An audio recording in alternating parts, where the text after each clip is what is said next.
인간의 욕심은 끝이 없고 같은 잘못을 반복한다 라는 말이 있습니다. 국제면의 이슈들을 보면 딱 그런 말이 떠오르네요. 오늘은 문희정 국제정치평론가 겸 사부님 모시고 이런 이야기 나눠보도록 하겠습니다. 어서 오십시오, 스승님. 네, 안녕하십니까. 예, 오늘도 많은 가르침 부탁드리겠습니다. 그러면은 제가 질문하면 대답하는 착한 학생이 되실 건가요? 제가 원래 착합니다. 알겠습니다. 예. 예. 자, 미국 대선 얘기부터 좀 하도록 하겠습니다. 네. 자, 6개월 앞으로 다가왔어요. 아, 이거 진짜 얼마 안 남았습니다. 작년부터 사실 미국 대선 얘기했었거든요. 예. 진짜 시간이 빨리 흘러가네요. 그런데 뉴욕타임스가 유권자 4,097명을 대상으로 한 여론조사에서 6대 경합주 중 5곳에서 트럼프가 앞서고 있다. 이러면은 트럼프가 유력한 건가요? 트럼프가 유력하다는 얘기는 지난해부터 계속 나왔던 거예요. 아, 그래요? 바이든이 유력하다는 얘기가 나온 적이 없어요. 그래서 제가 미국 대선 관련해서 지난해부터 계속 얘기할 때 사람들이 정말 트럼프가 된다고요? 진짜요? 이런 식의 질문을 할 때마다 네, 여론조사 결과 수백 개의 여론조사 결과 트럼프가 거의 대부분 이깁니다라고 얘기를 했었거든요. 예. 근데 미국 같은 경우에 이제 주가 50개 주가 있잖아요. 그러면 거의 대부분의 주, 거의 20개가 넘는 주에서는 뭐 민주당 지지하는 주가 20개 넘고 공화당 지지하는 주가 20개 넘고 그래서 소위 이제 경합주 얘기를 계속 하는 게 뭐냐면 이 경합주에서 과연 누가 승리하느냐에 따라서 결국은 대통령이 되는 거잖아요. 그것 때문에 6대 경합주 얘기를 하고 있는데 일단 전체 여론조사에서는 늘 트럼프가 앞서고요.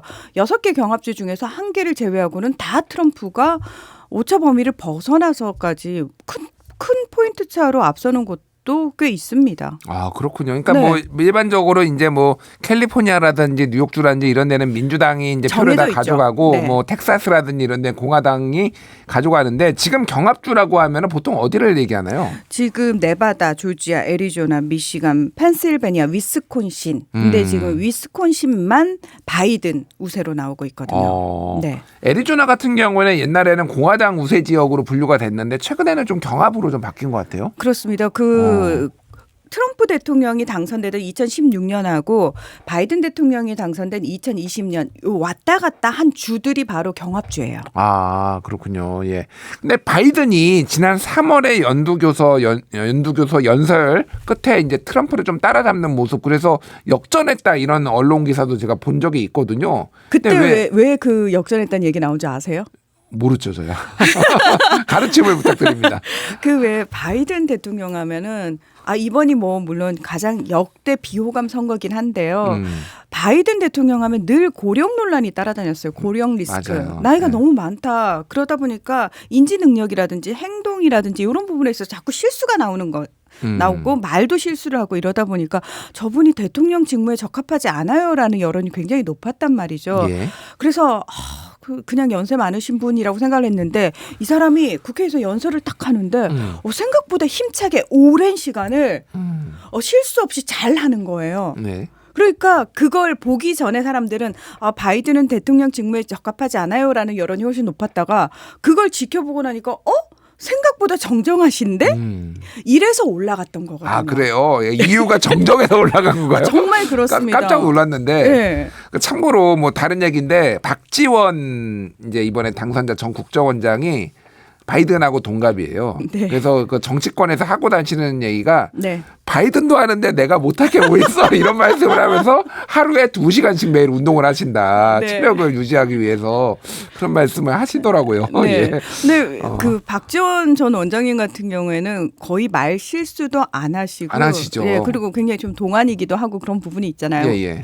근데 바이든 대통령 같은 경우에는 불과 얼마 전에도 또 사우스 코리아 프레지던트 김정은이라고. 김정은 네. 좀 자기들 입장에서는 좀 비슷비슷해 보이긴 할 텐데 그래도 이런 건 실수하면 안 되는 거죠. 그러니까 예. 그 중요한 부분들이 자꾸 틀리니까 미국인들 입장에서는 뭐 사소한 실수 우리 기억 못할 수 있지 하는 부분 양해할 수 있는 부분이 아니라 정말 중요한 부분을 자꾸 틀리니까 그런 부분들이 거슬렸던 거고요. 지금 그러면은 그때는 생각보다 정정한데요라고 해서 올라갔던 게 다시 떨어졌단 말이죠. 그럼 예. 왜 떨어졌느냐? 많은 유권자들이 내가 대통령을 뽑는 기준으로 결국은 경제, 물가, 그래 실제로 내 삶에 얼마나 영향을 받느냐 이 부분을 기준으로 둔다는 거예요. 사실은 바이든 대통령이 들어서서 경제 성장도 되고 그리고 실업률도 많이 낮춰지고 굉장히 좋은 상황이었거든요. 맞아요. 경제가 정말 좋더라고요. 예. 지표가. 예. 맞습니다. 경제 지표 굉장히 인플레이션 빼고는 다 좋아요. 맞습니다. 예. 예. 근데 일반 미국 국민이 생각할 때 내 삶은 너무 힘들어졌거든요. 아. 내 삶은 너무 힘들어지니까 이게 싫은 거예요. 예. 그래서 바이든 대통령도 이 부분을 알아요. 결국은 인플레이션 때문에 사람들이 나를 선택하지 않는 거다 알아가지고 지금 두 개의 전쟁이 계속 벌어지고 있는 상황에서 바이든 대통령이 제일 우려하는 게 뭐였냐면 유가였어요. 아, 예, 유가. 네, 유가였어요. 제발 우크라이나한테 러시아의 에너지 시설을 공격하지 말아달라. 네가 에너지 시설을 공격하면 유가가 오른다. 그럼 내가 너무 힘들어진다. 가뜩이나 전쟁을 두 개 하고 있는 거에 대해서 미국인들의 여론이 안 좋은데 그래서 바이든보다는 트럼프가 외교 정책을 훨씬 잘했어. 라는 조사 결과가 나올 정도인데 여기다 유가까지 실제로 출렁출렁 계속 출렁대면서 올라가게 되면은 나 더 미움받으니까 제발 그거 하지 말라고 얘기를 하는데 우크라이나 입장은 뭐였냐면 아니 그러면 제대로 된 무기를 제때제때 지원해 주던가 우리 입장에서는 러시아 에너지 시설을 드론으로 타격하기에 굉장히 좋거든요. 표적 공격하기에. 아니 뭐 크니까 일단은 네. 눈에 잘 띄니까 그렇죠. 그래야지 타격을 하고 전쟁 유리한 고지를 가는 건데. 그리고 예. 러시아도 그렇고 우크라이나도 그렇고 생각보다 무기들이 재래식 무기들이 많았잖아요. 맞아요. 예. 그러다 보니까 러시아군이 너무 연료 소비가 많이 되는 장비들을 운영을 하는 거예요. 예. 그래서 실제로 러시아 에너지 시설을 공격하는 이유 중에 하나가 그 군사 작전을 방해하기 위한 목적도 있고요. 결국은 러시아의 전쟁 자금이 어디서 나오느냐? 국가 재정의 3분의 1이 에너지를 팔아서 나오는 거거든요. 천연가스나 뭐 원유를 원유, 판매하거나 그런 부분이기 때문에 실질적으로 타격을 주기 위해서 이제 우크라이나 입장에서는 계속해서 거기를 때릴 수밖에 없다라는 상황이고 바이든은 그걸 때리면 내가 더 힘들어진다. 이 얘기를 할 정도로 경제 문제, 물가 문제가 사실은 바이든의 발목을 잡고 있다고 봐야죠. 알겠습니다. 그래서 바이든이 최근에 좀 중국을 때리기 시작했다고. 네. 위기를 탈출하기 위해서인가요? 이게 왜 트럼프 전 대통령 때는 본인이 대통령을 하면서 고관세 때리고 미중 무역 전쟁이라는 걸 트럼프 때 시작했잖아요. 맞아요. 예. 근데 그 당시만 해도 민주당 정부로 바뀌면 이 전쟁이 끝나지 않을까라는 기대를 하는 쪽이 있었지만 사실은 바이든 행정부 들어서서도 그 기조가 크게 달라지진 않았어요. 미중 갈등이 봉합되거나 이러진 않았거든요. 예. 자, 그때 이제 트럼프가 계속해서 이것 봐 내가 중국 제대로 때리지.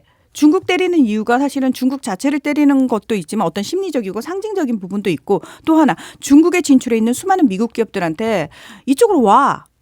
미국 본토에 공장 짓고 미국 노동자들을 고용해라는 그런 보여주기식이었단 말이에요. 예. 자, 지금 바이든 입장에서는 그렇게까지는 안 하다가 이제 급하니까 이것저것을 다 해보는데 관세 25%에서 100% 중국 전기차 중국 올리겠다. 전기차 관세를 네, 25에서 100% 올리겠다고. 4배로 뛰는 건데요. 자, 이렇게 되면은 사실은 제가 봤을 때는 이거 뒷북이고 오히려 역공을 맞을 가능성이 큰 부분이에요. 왜?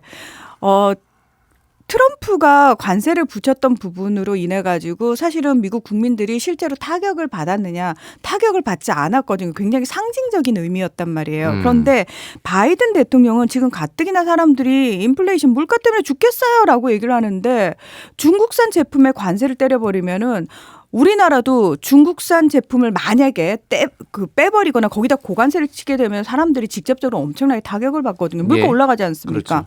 미국도 똑같은 상황이라는 거예요. 특별히 미국 사람들이라고 해서 중국 물품 안 써요. 이게 아니라는 거예요. 이미 중국 물품에 잠식당해 있는 상황에서 바이든이 이런 식으로 제가 세게 때리겠습니다 하는 게 과연 미국 국민들 전체적으로 중국한테 제대로 맞서는구나의 느낌을 줄까요? 아니면 우리 민생 또는 먹고 사는 문제를 더 힘들게 하겠네라는 느낌을 줄까요?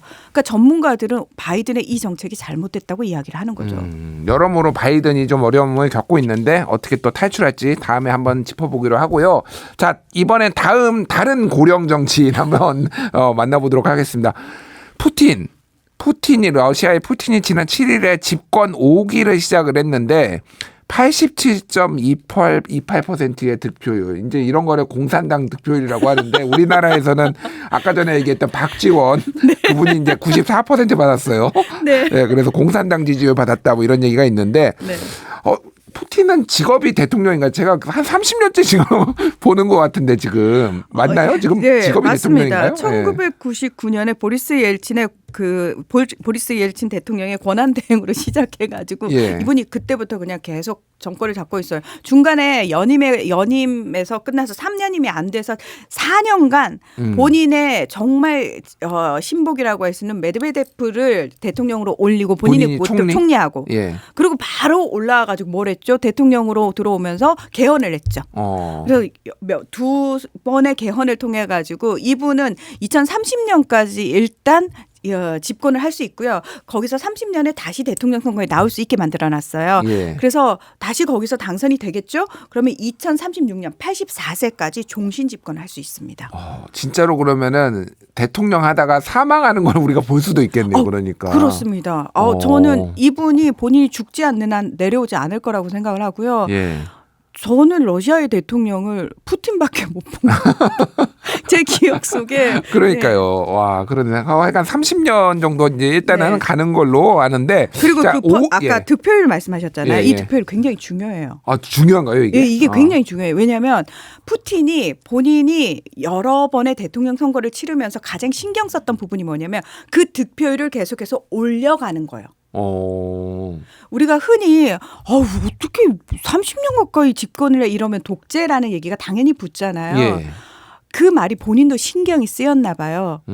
그러니까 어떤 식으로 관리를 하냐면은 아니 내가 독재를 하려고 하는 게 아니고 이렇게 온 국민이 원하잖아. 내가 집권을 하면 할수록 사람들이 원하는 수치가 더 커지잖아. 예. 이걸 보여주고 싶어 했던 겁니다. 그래서 이 수치 엄청 신경을 썼고 본인이 만족할 만한 수치를 만들어냈어요. 만들어낸 거에는 굉장히 여러 가지 의미가 담겨 있습니다. 만들어냈다. 예, 굉장히 만족스럽게 집권 오기를 시작하셨습니다. 어쨌든 러시아 저도 뭐 좀 어렴풋이 알고 있지만 러시아 국민들 얘기를 들어보면은 네. 강한 러시아 이제 이거에 대한 향수와 갈구가 있기 때문에 스트롱맨의 대표적인 사람인 푸틴을 좀 선호한다 뭐 이런 얘기까지 있기는 합니다. 실제로 그렇습니다. 그러니까요. 네. 예. 자, 그러면은 이제 앞으로 뭘 하겠다라는 건가요, 푸틴은? 푸틴은 지금 방금 말씀하신 거하고 연결이 돼요. 예. 지금 러시아 사람들이 푸틴을 도대체 왜 지지하죠라고 물어보면 대다수 그 러시아 국민들이 냉전 체제 때를 얘기를 해요. 예. 소련 시절이요. 예. 소련과 미국이 세계를 양분했던 시절이죠. 양극 시절에 그 그렇습니다. 강한 소련. 예. 그때 정말 미국하고 맞짱 뜨던 소련 시절에 대한 향수가 남아 있는 거예요. 그래서 푸틴이 계속 그 부분을 이야기를 하는 거예요. 자, 제가 러시아를 다시 소련 시절에 그 강대국으로 올려놓겠습니다. 예. 라고 얘기를 하면서 지금 대립화시키는 게 뭐냐면 우리 러시아가 그만큼 천년의 역사를 가진 강한 러시아인데 그런 러시아를 두려워해서 자꾸 봉쇄하고 제재하려는 서방에 맞서서 이렇게 강한 대통령이 강한 러시아를 만들어야 되지 않겠습니까? 구체적으로 2030년까지 세계 4대 경제대국으로 올라가겠습니다. 예. 그리고 출산율도 올리겠습니다. 그리고 기대 수명도 여러분 오래 사실 수 있게 제가 다 관리해 드리겠습니다. 이런 얘기들을 이번에는 굉장히 좀 많이 했더라고요. 그렇군요. 예. 4대 강국 뭐 예전에 747 막 이런 거 생각나는데 어쨌든 네. 그러면 우리가 제일 관심이 있는 거는 네. 그럼 도대체 우크라이나 전쟁은 언제 끝나는 건가? 우크라이나 전쟁은 우크라이나와 서방 국가가 러시아에 손을 드는 날, 항복을 하는 날 끝나겠죠. 우크라이나가 우리 항복합니다 이렇게 해야 된다고요? 그러니까 이거는 굉장히 상징적인 의미인데요. 예. 러시아 입장에서는 시간이 급하지가 않습니다. 계속 전쟁할 거라고요? 네. 앞으로도? 러시아는 충분히 원하는 만큼을 이미 얻었고 그걸 유지시킬 능력이 있기 때문에 러시아 입장에서는 급할 게 없습니다. 예. 러시아는 우크라이나 영토의 18%를 이미 차지하고 있고요.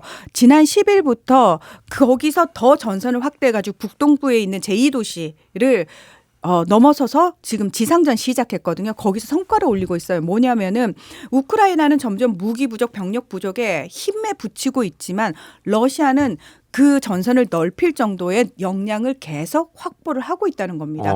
게다가 서방에서 엄청나게 제재를 가하면 러시아 경제가 금방이라도 무너질 것처럼 초창기 그 언론 보도들이 막 그렇게 떠들어댔거든요. 서방 언론들이. 근데 지금 러시아 경제는 더 탄탄해졌어요. 무슨 얘기냐면 전쟁 상황이고 군수 산업 중심으로 러시아 경제가 재편이 됐습니다.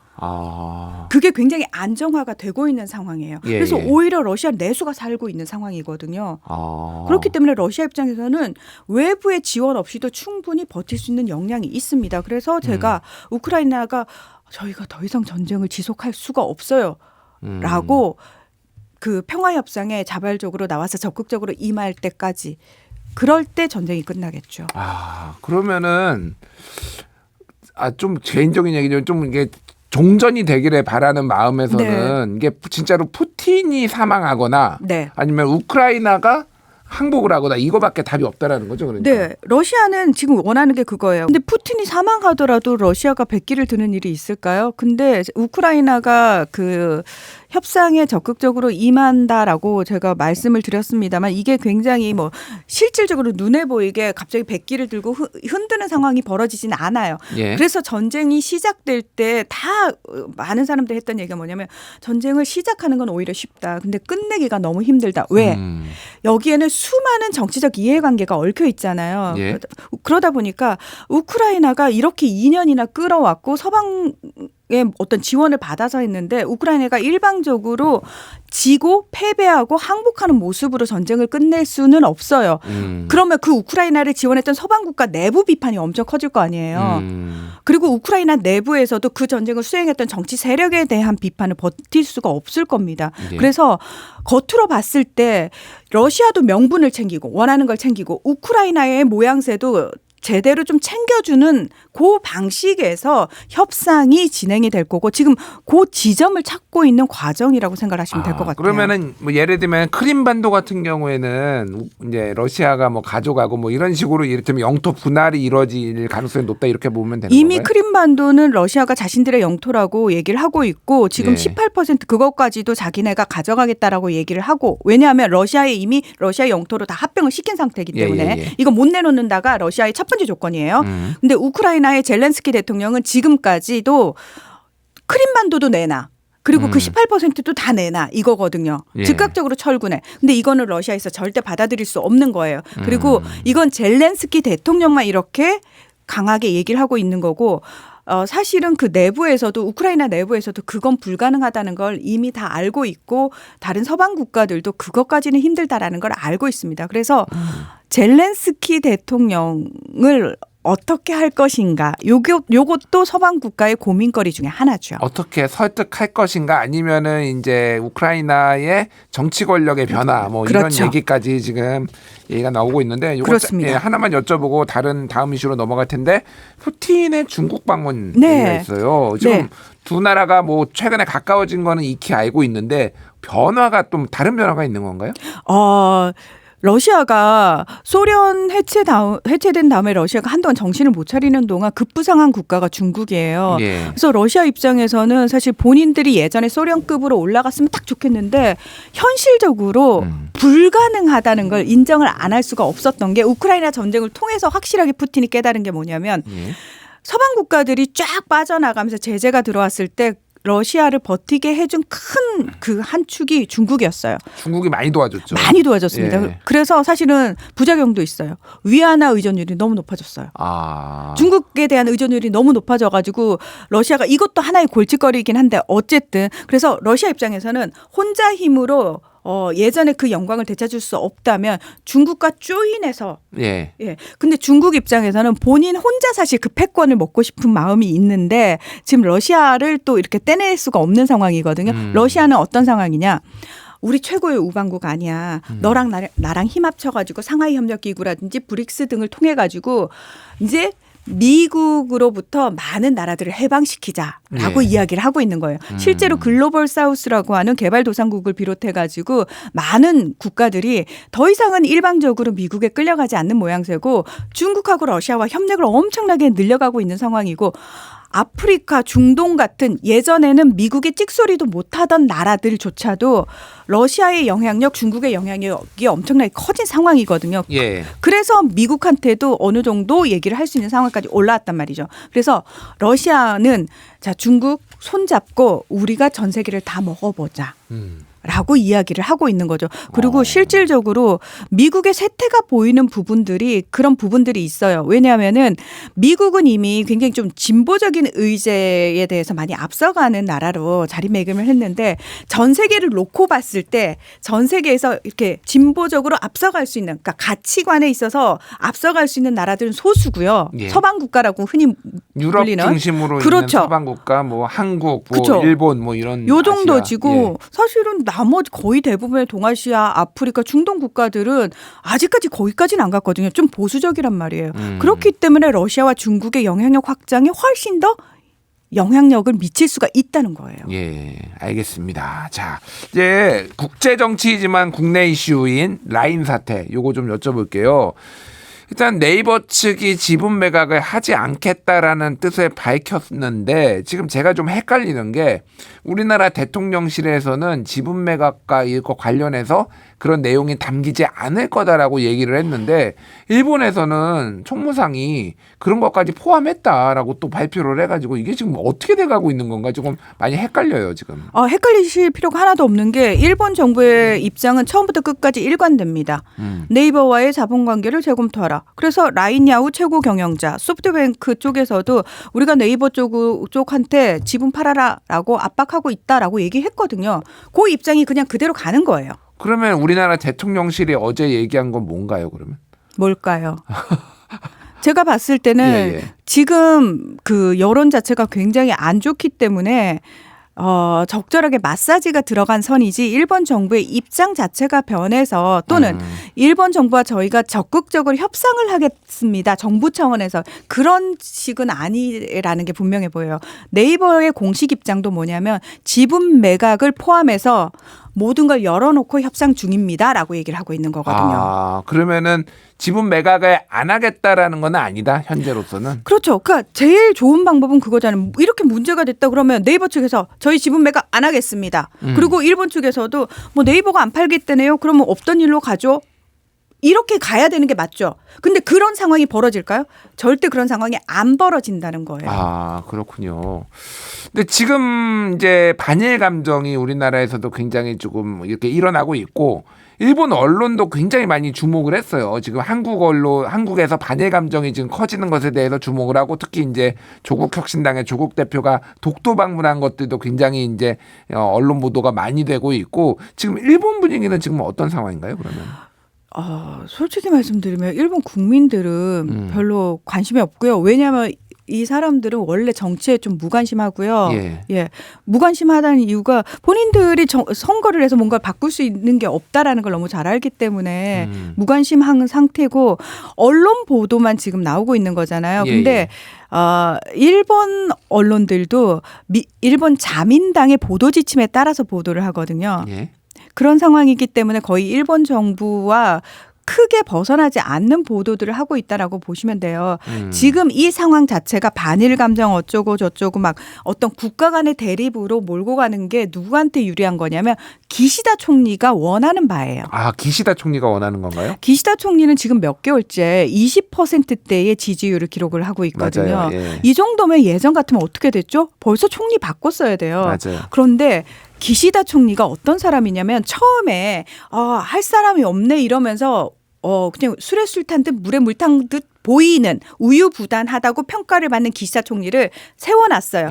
자민당 내에서는 무슨 생각을 했냐면 기시다를 세우면은 기시다가 우리 말을 잘 듣겠지라고 주류 세력은 생각을 했던 것 같아요. 그런데 알고 봤더니 기시다라는 사람은 그렇게 척했지만 실제로 권력력이 가장 강한 사람이었던 것 같아요. 제가 봤을 때는 왜 본인이 총리가 되자마자 자기 장남을 총무비서관에 앉히면서 힘을 실어주기 시작하거든요. 물론 아들의 어떤 잘못으로 인해 가지고 그 자리에서 물러나긴 했습니다만 그리고 내부적으로 본인을 칠 수 있는 사람들 소위 개파 중에서도 아베파라고 하죠. 아베파. 예, 그 아베파를 비자금 문제 터뜨려 가지고 도쿄지검 특수부가 조사해 가지고 저희 파벌 해체하겠습니다. 죄송합니다 이러면서 파벌 해체해버리고 그 아베파 그 의원들 결국은 처벌받게 하고 힘을 빼놨단 말이죠. 예. 기시다는 총리 자리를 내놓을 생각이 없습니다. 9월 자민당 총재 선거에도 또다시 나올 겁니다. 그러기 위해서는 지금 답보 상태에 있는 지지율을 올려야 되는데 그걸 올리기 위해서 북일 정상회담 추진하다가 북한이 좀 이렇게 약간 뜨뜻미지근하니까 예. 방향을 튼 거예요. 반일 감정으로. 이쪽을 네이버를 침으로 인해 가지고 사람들한테 계속해서 한국과 일본이 뭔가 대립하는 분위기. 예. 그러면 기시다가 기시다 총리가 잘하네. 우리 역시 일본을 위해서 일본의 국익을 위해서 저렇게 애를 쓰네. 뭔가 이 기시다 정부가 잘하는데 라는 분위기를 계속 언론을 통해서 피우고 싶어하는 거죠. 그러니까 기시다가 이제 그 전에는 외무상, 그러니까 외교부 장관을 오래 했기 때문에 그렇죠. 이쪽으로 지금 뭔가 돌파구를 계속 뭐 북일 정상회담도 그렇고 이 문제도 경제 문제긴 하지만 사실상의 이제 외교 문제처럼 이렇게 비화됐는데 그렇죠. 그렇게 지금 돌파구를 찾는 거네요. 그러면. 그렇습니다. 그리고 지금 지지율이 약간 오르는 분위기라고 얘기가 조금 나오더라고요. 올랐다고 그러더라고요. 그러니까요. 그러니까 기시다 입장에서는 이거구나 싶은 생각이 들지 않을까요? 아니, 그러니 예. 입장 변화는 없겠죠, 당연히. 근데 저는 이제 궁금한 게 네. 윤석열 대통령도 그렇고 우리 정부도 그렇고 역대 이제 한미일 동맹은 최고 수준에 올랐고 가장 지금 굳건하다. 그때 한일 관계도 매우 좋아졌다. 이렇게 얘기를 했잖아요. 근데 이렇게 되면은 좀 뭐라고 해야 되나요? 좀 뒤통수 맞은 거 아닌가 일본한테? 저는 이런 느낌을 좀 받거든요. 이거는 어떻게 봐야 되나요? 한일 관계가 역대 제일 좋다고 말씀을 하셨는데 어느 쪽에서 봤을 때 좋다는 건지. 저는 그냥 뭐 그런 얘기들은 정부가 하니까 제가 네. 이제 전달을 한 거잖아요. 그러니까. 아니 근데 우리가 지금 되게 일본한테 뭘 좋은 게 있지라는 생각이 저는 소부장도 그렇고 원래 예. 이제 국산화가 추진되고 있던 상황에서 다시 일본 쪽으로 키를 넘긴 상황이고 맞아요. 지금 아니 멀쩡히 잘 있던 라인도 일본한테 지금 빼앗기게 생겼는데 도대체 뭐가 좋다는 건지 게다가 그 전까지 이제 좋지 않았냐. 제가 이제 다시 한번 얘기를 하자면은 이제. 그러니까 그 전까지 좋았다는 게 저는 좋은 게 뭐였는지를 모르겠어요. 왜냐하면 외교적으로만 말씀을 드릴게요. 예. 한미일 동맹이 엄청 강화됐다고 말씀을 하셨잖아요. 되게 좋은 것처럼 우리 정부가 계속 얘기를 하는데요. 실질적으로 한국은 일본에 거의 합으로 들어간 케이스거든요. 예, 외교에서 뭐 보면은 그 아시아 태평양 전략에 있어서 문재인 정부 때까지만 해도 미국 측에서는 아태의 중심 국가로 한국을 선택을 했었습니다. 그래서 한국 중심으로 모든 걸 했었다면은 지금은 그게 바뀌어버렸다는 거예요. 오히려 한국 정부는 패싱이 되고 일본을 모든 격자형 구조, 외교 구조라고 그래가지고 모든 협상 테이블 안에 일본이랑 미국이 같이 들어가요. 아태에 있어서는. 예. 그러면서 다른 나라들을 끼얹는 방식으로 여러 가지 협상 테이블을 만들었어요. 우리나라는 들어갈 수 있는 데가 한 군데밖에 없어요. 한미일. 근데 나머지 테이블에는 일본이 미국과 함께 다 들어가 있어요. 그러면 아태 전략에 있어서 외교적으로만 봐도 한국은 사실은 윤석열 정부 들어서 일본과 좋아졌다 또는 일본에 의해서 뭔가 이득을 봤다라는 게 있나요? 오히려 우리의 주도권을 뺏기고 있는 상황인데요. 일본이 좋아는 하겠네요. 네. 예. 일본 입장에서는 굉장히 한일 관계 좋아졌죠. 이런 관계 좋아졌다고 얘기를 하죠. 일본 입장에서는. 예. 그래서 일본 정부가 걱정하는 부분은 뭐냐면은 일본 정부가 걱정하고 일본 언론이 늘 걱정하는 건 한국 정부가 잘해야지 이 한일 좋은 관계 계속 끌고 갈 텐데 혹시 윤석열 정부가 잘못해서 정권이 바뀌게 되면 큰일 난다. 정권이 바뀌어서 뭐 다른 정당에서 집권을 하거나 그 부분을 걱정하죠. 그래서 총선을 앞두고도 일본 언론을 통해서 그걸 우려하는 보도들이 굉장히 많이 나왔잖아요. 예. 그리고 총선 결과에 대해서 일본 언론들이 걱정하는 부분이 그거였죠. 야당의 목소리가 커질 텐데 왜 윤 정부가 계속해서 대일 굴욕 외교를 했다라고 비판을 해왔던 야당이 승리를 했기 때문에 이제 야당의 목소리가 커질 텐데 그럼에도 불구하고 우리는 윤석열 정부의 대일 외교 기조가 변하지 않을 것을 믿는다라는 식으로 보도를 내놨죠. 이거를 말씀하시니까 제가 갑자기 생각이 났는데 제가 지난번에 한 언론사가 주최한 총선 이제 의석수 전망 뭐 총선 전망 토론회에 갔었어요. 네. 뭐 이를테면은 장성철 소장이라든지 뭐 이종근 평론가라든지 막 이 다양한 분들이 왔는데 거기에 일본 특파원들이 잔뜩 왔습니다. 뭐 산케이 신문 무슨 뭐 여러 신문사들이 엄청 관심이 많았죠. 그래서 이제 의석수를 전망하는 거죠. 몇 네. 석, 뭐 몇 석 이렇게 할 것이다. 그런데 이렇게까지 관심이 있나 일본의 특파원들이. 그런데 알고 보니 윤석열 정부가 패배를 할 경우에는 이게 외교 관계 지각 변동이 있을 수 있으니 일본이 그거에 그렇게 의석수에 관심이 있었던 거군요. 그러니까 네, 전 세계 외신 중에서 가장 관심이 많았던 쪽이 일본이었고요. 예. 총선 전부터 계속해서 관련 보도들이 나왔습니다. 그리고 총선이 끝난 다음에도 후속 보도들이 가장 많이 나온 것이 일본 언론 쪽이었습니다. 알겠습니다. 그러면 어쨌든 짧게 이제 마지막 질문입니다. 라인 사태 그러면 앞으로 어떻게 되는 건가요? 그러면은? 라인 사태요? 제가 봤을 때는 지금 여론이 점점 우리나라에서 이제 여론에 관심이 높아지고 있는 상황이잖아요. 예. 일본 정부 입장에서 부담스러워질 수밖에 없지 않을까. 네. 그럼에도 불구하고 일본 정부의 입장은 바뀌지 않을 거고요. 결국은 우리 정부가 어떻게 하느냐에 따라 달려 있겠죠. 우리 정부가 어떻게 하느냐에 달려 있다. 이렇게 말씀해 주셨습니다. 오늘 문희정 스승님 모시고 많은 국제 정치에 대한 해안 얻었습니다. 감사합니다. 네, 고맙습니다.